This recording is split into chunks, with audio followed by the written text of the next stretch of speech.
اللہ الرحمن الرحیم۔ شروع اللہ کے پاک نام سے جو بڑا مہربان اور نہایت رحم کرنے والا ہے۔ پیارے دوستو، السلام علیکم۔ آج ہم فرعون کا ایک قصہ بیان کرنے جا رہے ہیں، تو آئیے ویڈیو کو شروع کرتے ہیں۔ ایک رات فرعون نے خواب دیکھا کہ دو درخت زمین پر اگے اور وہ بلند ہوتے گئے، یہاں تک کہ ان کی بلندی عالم بالا تک پہنچی اور عالم تمام ان کے زیر سایہ ہوا۔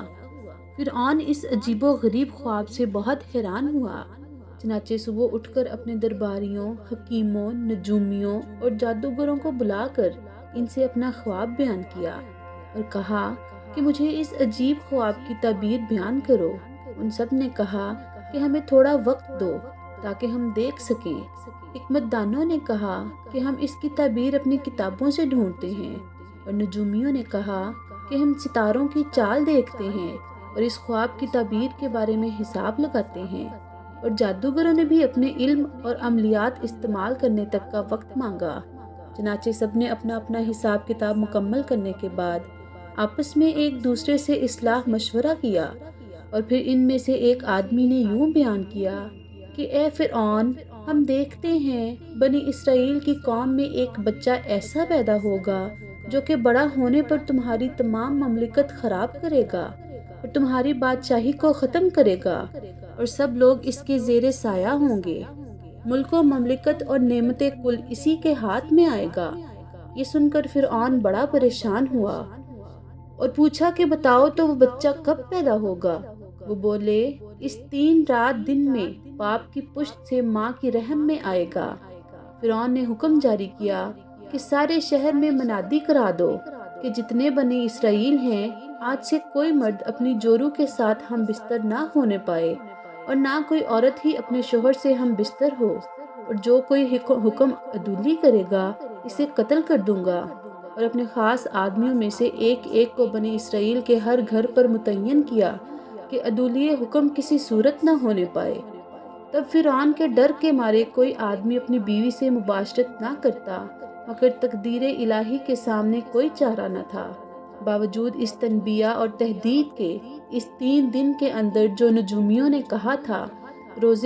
موعود میں وہ بچہ یعنی حضرت موسیٰ علیہ السلام ماں کے شکم میں آئے۔ سبحان اللہ۔ حضرت موسیٰ علیہ السلام کی والدہ جو عمران کی بیوی تھیں، وہ بنی اسرائیل کی قوم سے تھیں۔ پہلے ان سے ایک بیٹا جن کا نام ہارون علیہ السلام اور ایک بیٹی جن کا نام مریم علیہ السلام تھا دولت ہوئے تھے۔ عمران فرعون کے ساتھیوں میں سے تھا اور اس دن فرعون کے محل میں تھا۔ ادھر بیوی کو شوق مباشرت کا ہوا، بہت صبر کیا، لیکن جب کوئی صورت نظر نہ آئی اور صبر و قرار تمام بحکم ربی جاتا رہا، تو وہ آدھی رات کے وقت اٹھی اور گھر سے نکل پڑی اور فرعون کے محل کے دروازے پر جا پہنچی۔ مرضی الہی سے تمام دروازے محل کے کھل گئے اور تمام نگہبانوں اور دربانوں پر نیند طاری کر دی گئی۔ حضرت موسیٰ علیہ السلام کی والدہ کے دل سے اس وقت تمام ڈر خوف نکال دیا گیا، چنانچہ وہ بے خطر محل میں داخل ہوئی اور سیدھا فرعون کے خوابگاہ تک جا پہنچی۔ تب اپنے شوہر کو دیکھا کہ فرعون کی نگہبانی میں کھڑا ہے اور سوائے ان کے تمام لوگوں پر نیند کو طاری کر دیا گیا۔ ادھر اللہ تعالیٰ نے حضرت موسیٰ علیہ السلام کے والد کے دل میں بھی وصل کی خواہش کو اجاگر کیا۔ بس جب انہوں نے اپنی بیوی کو دیکھا تو صبر و قرار تمام جاتا رہا۔ بس دونوں میاں بیوی نے وہاں سے ہٹ کر مباشرت کی، اور اس طرح مرضی الہی سے حضرت موسیٰ علیہ السلام اسی رات کو اپنے باپ کی پشت سے ماں کی شکم میں آئے۔ اس کے بعد حضرت موسیٰ علیہ السلام کی والدہ وہاں سے نکل کر اپنے گھر کو آ گئی، اور یہ بھید کسی کو معلوم نہ ہوا سوائے رب العالمین کے۔ چوتھے روز صبح کے وقت فرعون نے پھر تمام نجومیوں اور حکمت دانوں کو بلایا اور پوچھا کہ کہو تو اس لڑکے کے بارے میں کیا کہتے ہو، وہ پیدا ہوا یا نہیں؟ تب انہوں نے اپنے اپنے حساب کتاب لگائے اور انہیں گن جوڑ کر جواب دیا کہ شب گزشتہ کو وہ لڑکا اپنے باپ کی سلب سے ماں کی رحم میں آ چکا ہے۔ تب معلوم نے تمام سپاہیوں اور پہرے داروں کو حکم دیا کہ بنی اسرائیل میں جو بھی لڑکا پیدا ہو اسے مار ڈالو اور لڑکیوں کو زندہ رہنے دو۔ اور 70 درہم بعوض خون کے اس کی ماں کو دے دو۔ اور پھر ایسا اتفاق ہوا کہ چند روپوں کے لالچ میں ماں باپ اپنے بچوں کو لا کر خود فرعون کے حوالے کرتے اور اس مردود کے حکم پر اسے خود مار ڈالتے۔ اور اس کے علاوہ ملعون نے بنی اسرائیل کے ہر گھر میں ایک ایک کتبی کو تعینات کیا ہوا تھا، جو بچے کی پیدائش پر دیکھتے، اگر لڑکا ہوتا تو اسے مار ڈالتے اور اس کے خون کے بدلے ماں باپ کو 70 درہم عطا کرتے، اور اگر لڑکی ہوتی تو اسے زندہ چھوڑ دیتے۔ بس بنی اسرائیل کو فرعون ملعون نے دکھ میں رکھا ہوا تھا اور ان کے بیٹوں کو قتل کرتا، اور اس کی طرف سے کتبی عورتیں آ کے بنی اسرائیل کی عورتوں کے پیٹ پہ ہاتھ پھیرتی، غیر محرم آ کے حمل دیکھتے، پیٹ سے ہیں یا نہیں۔ چنانچہ ارشاد باری تعالیٰ ہے، اور جب چھڑا دیا ہم نے تم کو فرعون کے لوگوں سے کہ دیتے تم کو بڑی تکلیف، ذبح کرتے تمہارے بیٹے اور جیتی رکھتے تمہاری عورتیں، اور اس میں آزمائش ہوئی تمہارے رب کی بڑی کہ آدمی آتے اور بنی اسرائیل کی عورتوں کے حمل دیکھتے کہ پیٹ سے ہیں یا نہیں۔ ادھر حضرت موسیٰ علیہ السلام کی والدہ حمل سے تھی۔ ایک دن اتفاق ایسا ہوا کہ وہ روٹی بنا رہی تھی کہ درد زچگی کا اٹھا، اور حضرت موسیٰ علیہ السلام تولد ہوئے مانند آفتاب منور کے کہ ان کے نور سے پورا گھر جگمگا اٹھا، جو کوئی ان کی طرف دیکھتا آنکھیں خیرہ ہو جاتی۔ ادھر حضرت موسیٰ علیہ السلام کی ولادت ہوئی، کچھ ہی دیر ہوئی کہ فرعون کے لوگ آ پہنچے۔ اب حضرت موسیٰ علیہ السلام کی والدہ کو اندیشہ ہوا کہ اگر ان کو پتہ چلا تو ضرور میرے بچے کو مار ہی ڈالیں گے، اور اللہ سے دعا کر رہی تھی کہ تو ہی میرے بچوں کو ان کے ظالموں کے شر سے اور اپنی پناہ میں رکھ، اگر انہوں نے دیکھا تو یہ تو مار ہی ڈالیں گے۔ آخر جب کوئی جگہ چھپانے کو نہ ملی تو روٹیاں بنانے کے لیے جو تندور تپایا ہوا تھا، حضرت موسیٰ علیہ السلام کو ایک کپڑے میں لپیٹا اور اس جلتے ہوئے تندور میں ڈال دیا، اور اس پر ایک خالی دیگ کو چھوڑ دیا کہ دیکھنے سے یہی گمان ہو کہ کھانا پک رہا ہے۔ اس کے بعد فرعون کے لوگوں نے آ کے عورت کے پیٹ پر ہاتھ پھیرا تو کچھ اثر حمل کا نہ دیکھا، اور باقی گھر میں دیکھا، لیکن تندور کو جلتا ہوا دیکھ کر خیال کیا کہ بھلا اس میں کوئی کیسے ہو سکتا ہے، اور واپس چلے گئے۔ جب بنی اسرائیل کے لڑکے قتل کیے جانے لگے تو کتبی فرعون کے پاس پہنچے اور عرض کی کہ اے بادشاہ، اگر اسی طرح بچے قتل کرتے رہے تو قریب ہے کہ بنی اسرائیل میں لڑکے بالغ ختم ہو جائیں گے، اب ہمارے کام اور خدمت کون کرے گا؟ تب ملعون نے اعلان کیا کہ ایک دن پیدا ہونے والے بچوں کو چھوڑ دو اور دوسرے دن کے قتل کر دو،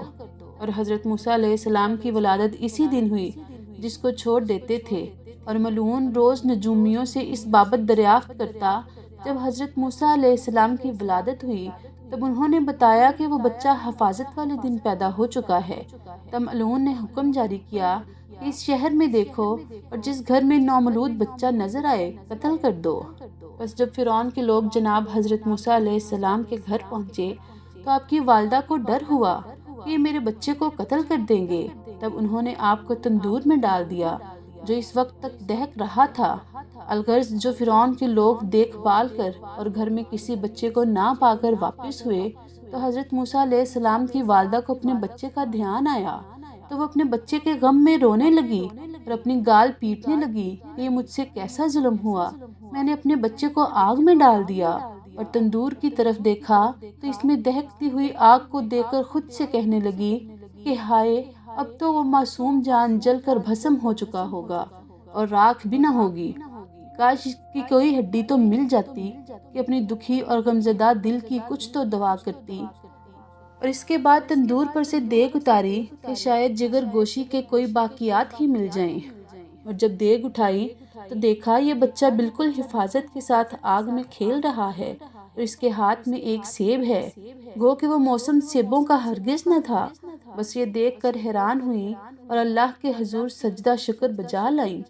اس کے بعد بچے کو آگ سے نکالا اور دل میں ڈرنے لگی اور سوچنے میں پڑ گئی کہ بچے کو کہاں چھپا کر رکھا جائے، ایسا نہ ہو کہ فرعون کے لوگ اسے آ کر لے جائیں اور مار ڈالیں، یا کوئی اور ہی دیکھ کر روپے کی لالچ میں فرعون کو اس کی خبر نہ کر دے اور وہ ملعون اسے قتل کر دے۔ بس اسی فکر میں روتی جاتی اور بچے کو چھپانے کے لیے کوئی محفوظ جگہ تلاش کرتی۔ تب اللہ کی طرف سے حکم نازل ہوا، بس ہم نے حکم بھیجا موسیٰ کی ماں کو، اس کو دودھ پلا، پھر جب تم کو ڈر ہو اس کا تو ڈال دے اس کو دریا نیل کے پانی میں، اور نہ خطرہ کر اور نہ غم کھا، عنقریب ہم پھر پہنچا دیں گے تیری طرف اور کریں گے اس کو رسولوں میں سے۔ یعنی اللہ تعالیٰ نے حکم دیا کہ اے موسیٰ علیہ السلام کی ماں غم نہ کر، اسے دودھ پلاؤ، اور اگر تمہیں فرعون کی طرف سے اس کی جان کا خطرہ ہے تو اسے دریائے نیل میں ڈال دو، ہم خود اس کی حفاظت کریں گے اور جلد ہی اسے دوبارہ تمہاری طرف واپس بھیج دیں گے، اور تب تمہیں کوئی خطرہ اس کی جان کی طرف سے نہ ہوگا، کیونکہ یہ ہمارا رسول ہے، اور یہی ہے جو فرعون کی مملکت کو تباہ کرے گا اور بنی اسرائیل کی حفاظت کرے گا، فرعون کے ظلم سے نکال لیے جائیں گے۔ بس حضرت موسیٰ علیہ السلام کی والدہ یہ بشارت سن کر بہت خوش ہوئیں اور کسی بڑھئی کی تلاش میں گھر سے نکلی تاکہ ایک صندوقچہ تیار کروا سکے جس میں رکھ کے جناب موسیٰ علیہ السلام کو دریائے نیل میں بہا سکتی۔ تبھی حضرت جبرائیل علیہ السلام بصورت ایک بڑھئی کے ان کے سامنے آئے۔ تب انہوں نے پوچھا کہ کیا تم صندوقچہ بنانا جانتے ہو؟ جبرائیل علیہ السلام نے فرمایا کہ جانتا ہوں۔ بس وہ انہیں اپنے ساتھ گھر لے کر آئیں۔ چنانچہ حضرت جبرائیل علیہ السلام بصورت ایک بڑھئی کے حضرت موسیٰ علیہ السلام کی والدہ کے ساتھ ان کے گھر آئے اور ایک صندوقچہ اللہ کے حکم سے ایسا تیار کیا کہ جس میں حضرت موسیٰ علیہ السلام کو کسی قسم کی کوئی تکلیف یا پریشانی نہ اٹھانی پڑے۔ بس حضرت جبرائیل علیہ السلام صندوقچہ تیار کر کے وہاں سے نکلے اور یہ بھید سوائے اللہ کے کسی کو معلوم نہ ہوا۔ ایک اور روایت میں بیان کیا گیا ہے کہ جب حضرت موسیٰ علیہ السلام کی والدہ بڑھئی کو لے کر گھر آئیں تو یہ بات کسی کو معلوم نہ پڑی مگر ایک ہمسائے نے آپ کو دیکھ لیا، بس وہ پیچھے ہوا اور گھر میں ایک بچے کی موجودگی کے بارے میں جان گیا اور اس راز سے واقف ہو گیا۔ تب حضرت موسیٰ علیہ السلام کی والدہ کو یہ خوف ہوا کہ کہیں یہ اس راز کے بارے میں فرعون یا اس کے لوگوں کو نہ بتا دے، لہٰذا اسے اپنے پاس سے 70 دینار بطور رشوت ادا کیے اور اسے قسم دے کر کہا کہ خبردار اس بات کا ذکر بھی نہ کسی سے کرنا، اور بڑھئی کو بھی 70 دینار بطور اجرت ادا کر کے رخصت کیا۔ اس ہمسایہ نے بھی بی بی سے 70 روپے لے کر کھا لیے، اور شیطان نے اس کے دل میں خیال پیدا کیا کہ اگر تو اس بارے میں فرعون کو خبر کرے گا تو یقیناً وہ ایک اچھی خبر دینے کی عوض تجھے اور بھی انعام دے گا اور تجھ پر اپنی نعمتوں اور نوازشوں کو بڑھائے گا۔ بس وہ اس نیت سے فرعون کے محل کی طرف چلا کہ اسے لڑکے کے بارے میں خبر دے اور کچھ انعام حاصل کرے اور فرعون کی خدمت اور نعمت سے سرفرازی حاصل کرے۔